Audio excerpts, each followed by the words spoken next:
Hello. Some people who stumble across my channel may wonder about my username, Centrist Philosopher. So I'll just briefly explain this. I've done so before, but it's worth discussing very briefly again.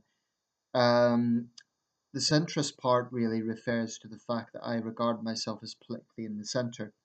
That's worth a video on its own, but suffice to say, some views I have lean to the left, some views I have lean to the right. So when I balance it all out, I lean to the centre.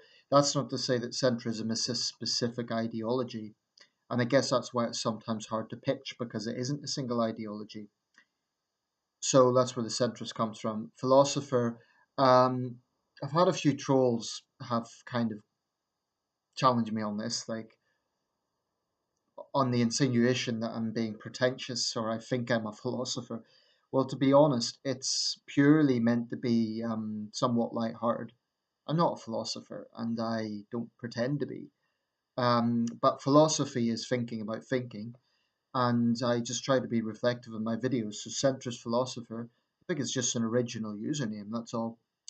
I don't actually think I'm a modern day philosopher. Who knows? I might be one day, but no, that's what it's about. Anyway, with identifying with the center, you find that you do reflect a lot on what it means to be right wing and left wing. And I think there is a risk in politics to sometimes throw these terms about a little bit, and I've done it. I've been guilty of that because politics by nature is tribal. It's when people wear their heart on their sleeve, so to speak, they do leave themselves open to be scrutinised. So if you have passionate views on a particular subject, and that position that you're holding is aligned with either the left or the right, it comes with the territory that you're going to be called a right winger or a lefty. And I think certainly most politicians accept that that comes with the territory. And in the case of elected politicians, they're usually members of an established political party where they do have to nail their colours to the mast, so to speak. So it comes with the territory, and I think you'll find that on both the left and the right in terms of party politics. Um, Independents would maintain that they're independent precisely because they don't want to be pigeonholed. But I think it's worth discussing a little bit. If I just focus on the left in this video rather than the right, I might make another video about the right. I'm not sure yet. See how it goes. Um, I guess in some ways I've read more books on the Labour Party than I have on the Conservative Party, so perhaps I have more of an interest in the development and history of the left. Although I'm very critical of aspects of the left myself.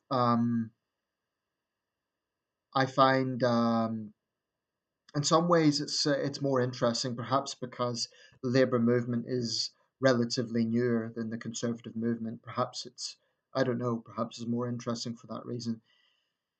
Not strictly speaking, but yeah, I've just read more books, for example, on Tony Blair and Gordon Brown and the internal disputes of the Labour Party than I have on conservatism. At the moment, I'm reading a book called The New Conservatives, quite interesting, or The New Tories. Anyway, because these terms left and right are thrown about a lot, I think it's important to remember that they're huge concepts, huge. So you could have two people that on some level lean to the left or on some level lean to the right, but they have starkly different views on a number of issues. And sometimes pigeonholing people can become problematic. But like I say, I think it just comes with if you're a political person, and this isn't just elected politicians, it's political activists, it's people who are political, just they care about politics and they care about what happens in society. If you wear your heart on your sleeve, then you have to be. I mean, put it this way: I've been branded far left because of my views on certain areas, like welfare, because I believe strongly against workfare. I've been labelled a lefty, and yet if people followed that up and said, "Well, what's your views on crime?" they would find I'm pretty conservative on that subject. So sometimes it can be a case of pigeonholing people based just on one subject matter, one policy matter. Um, and again, I'm not decrying that, because if people are going to be passionate about something, they have to expect a degree of it comes with the territory. People can't really complain, oh, you're branding me a lefty. Well, if you're coming out with left wing views, you're going to be called left wing. If you're coming out with right wing views, you're going to be called right wing. I don't think it's necessarily an insult. It's only an insult if you choose it to be an insult. So that's worth considering. But I thought for this video, what I want to do is just look at a few policy areas, a few important subjects, and point out where this is purely my opinion, would differentiate between reasonable left wing thinking and regressive left, which is a term that has been increasingly getting traction with particularly an element of the left's response to particularly Islamic extremism in recent years. Majid Nawaz is one liberal who has popularized the term. His critics will call him conservative, but if you actually listen to his views, he's definitely centrist, centre left. Um, so I just want to go through a few policy areas where I would differentiate between the two, and people can choose to interpret this whatever way they want. They might disagree with my definition, and that's fine. But this is just my opinion, so I'm going to just address a few of these things. I might talk a bit about party policy. Okay, so let's look at the issue of immigration. It's a very contentious subject, particularly in European countries. So I'm not even going to go into the realm of what is right wing and what's conservative on this, because that's kind of straightforward. It's conservatives generally believe in having a degree of control, but they're not necessarily anti-immigration. There are conservatives who believe forms of immigration are good, but they do believe in integration. They do believe in the values of integration. Now, in my view, a reasonable left-leaning person would have a position around the area where they're pro-immigration, because this is what's associated with the left, and they believe it should be humane. They believe, for example, people who are genuinely fleeing persecution and war and fleeing human rights abuses are given refuge. Now, of course, some conservatives watching this might say, "Oh, we believe in that as well," and that's fine. I get that, but I'm just talking about the left here. I'm talking about within the dynamic of the left. I'm not saying there aren't conservatives who also have these views, so I want to be clear about that. Yes, so reasonable left to me is people who believe in a humane approach to immigration, but, and this is important, but they're also realistic. They accept that it also has to have a degree of control. Now, regressive left, to me, is the the position whereby you believe in unlimited, unchecked immigration, and anyone who questions it is a racist, where you try to silence debate by smearing people as racists, and you basically are in the point where you're astonishingly naive and you think that all immigration is a good thing, and it's wonderful and it's diverse. And to me, that's regressive because it hurts everyone. It doesn't help social cohesion. It doesn't help integration. It presents all sorts of problems in terms of integration. That recent acid attack in Worcester, reports are suggesting that the person behind that, who ordered the attackers, was an Afghan asylum seeker who was furious that his wife had become too westernized. Now, that's an example of where the regressive left are so wrong and so naive when they think that individuals like that should be allowed into the country or should not be scrutinized. And if you do, then you're a racist and you're pandering to the far right. That's what I find deeply frustrating about the regressive left, their astonishing naivety. And it's cloaked in this kind of moral righteousness that anyone who questions how immigration is managed must be a racist, or they must be pandering to populism, when actually all it is common sense. All it is a degree of um, you have to have a situation where, yes, people who genuinely need it are given asylum, but you have to have control. So that's one area I think you can see a clear differential between the reasonable left and the regressive left. Reasonable left leaning people would likely be pro immigration and they'd likely promote the positive aspects of immigration, but they would acknowledge that you have to have a degree of control and you have to have some vetting of who is coming in. The regressive left believe in no controls. They believe in they don't even think it should be debated because they think debating it panders to the far right, which is nonsense. I would argue the far right is galvanized by not talking about it. Crime, again, another very contentious and emotive issue. And this is an area where I freely admit I'm conservative. I lean to the right on this, but there might be some areas where I'm not ultra conservative. So, for example, I'm uncomfortable with the death penalty. Um, I do think it's deeply flawed. I think there's certain crimes that are so heinous that they definitely warrant the death penalty, that there is a moral argument for it. But I'm uneasy with it. I freely admit that I'm uneasy with the death penalty, and I wouldn't necessarily like to see it brought back to this country. So, a reasonable left leaning person would likely focus on the argument that you need to look at the root causes of crime, and there are social aspects that lead to it, like poverty and so on. And is some validity with those arguments. But a reasonable left leaning person would accept that there also has to be justice and that when people commit crime, there has to be a responsibility aspect to that. Now, regressive left, someone who's on the regressive left, would basically say it's all society's fault and these poor criminals are just victims of circumstance. And basically, we'll put it this way, an extreme position would be those who favour penal abolition, like total penal abolition. To me, that's an extremist point of view because not only is it reckless, it's it's just wrong. It's just plain wrong. And I say regressive left because it does tend to be those in, for example, the Green Party and other parties that are well to the left that advocate this sort of argument. I'm not saying it's only the Greens, but there are people, and the Greens will deny that. But when you scrutinise them, I think the Greens have some very, very questionable positions, and that's one of them.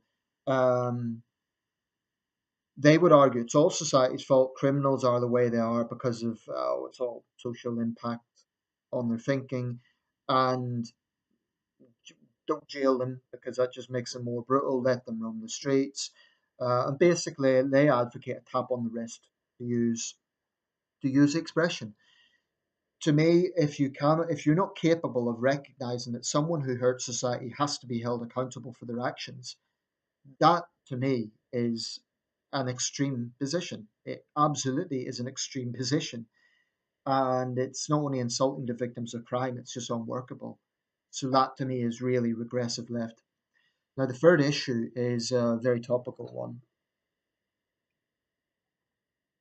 and it's been very prominent in recent years, and it's actually where the concept of regressive left came from. I mentioned Majid Nawaz, and that's pan-Islamism. Now, I'm convinced that pan-Islamism is one of the greatest threats to the world. Um, it really is the 2010s, 2000s, 2010s equivalent of what communism and fascism was in the 1930s. And this could be dismissed as just ragtag terrorist groups like ISIS and Boko Haram, but we are seeing pan Islamism manifested in theocratic states where you have severe blasphemy laws and rampant persecution of minorities. So it isn't just manifested in terrorist groups, it is actually manifested in nation states. I believe it is toxic. I believe it is one of the greatest threats to liberal democracies that there is. And this is perhaps my biggest criticism of the regressive left.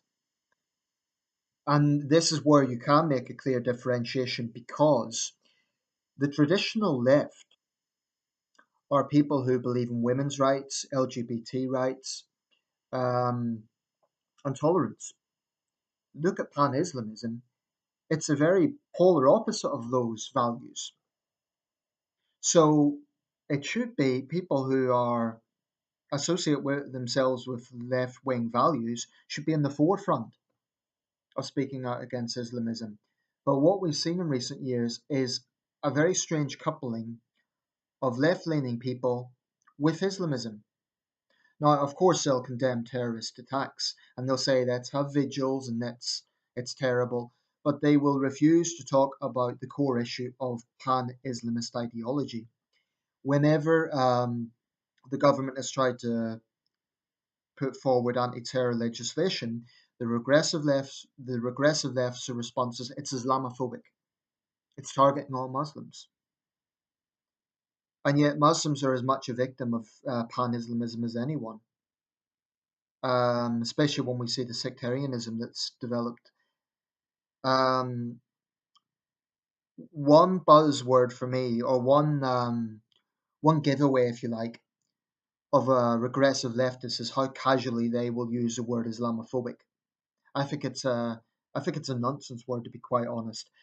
That's not to say I don't think that anti-Muslim bigotry exists, because it does, and you do get hate crimes against Muslims. So I'm not saying that there isn't people out there who hate Muslims. There is, and you see a big problem in India with that right now, with Hindu extremism. But Islamophobia has long been used as a way to silence legitimate criticism of Islam. And I staunchly believe that no religion is above criticism. And again, this is an area where the secular values of traditional left wing thought, if you go back to the French Revolution, the secular values that has traditionally been associated with the left is now being replaced by virtue signaling to Islam, basically, to put it bluntly. And I think it's because they associate criticism of Islamism with neo-nationalism and with the far right, whatever you want to call that. But the problem is, it's ironic because neo-nationalists have actually grown because of the perception that the establishment, the elite, whatever you want to call them, have not taken this problem seriously enough. So to me, a big giveaway of a regressive leftist is someone who will casually throw around the word Islamophobic every time the subject of Islamic extremism is brought up.